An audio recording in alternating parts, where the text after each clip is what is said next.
হজ শরীয়তের অর্থে কাবা দর্শন করা, হজ মারফতের অর্থে আত্মা দর্শন করা। যাকাত শরীয়তের অর্থে ধন বিলিয়ে দেওয়া, যাকাত মারফতের অর্থে আমিত্ব ত্যাগ করা। সালাত শরীয়তের অর্থে স্মরণ করা, সালাত মারফতের অর্থে সংযোগ তৈরি করা।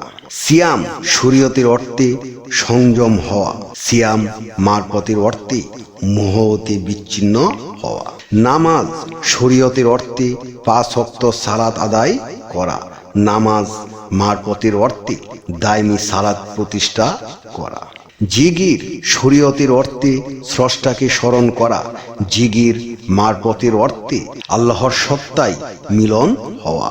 মুনাজাত শরীয়তের অর্থে শুধু চাও আর চাও, মুনাজাত মারফতের অর্থে হে আল্লাহ তুমি আমার হয়ে যাও, আমি যেন তোমার হয়ে যাই।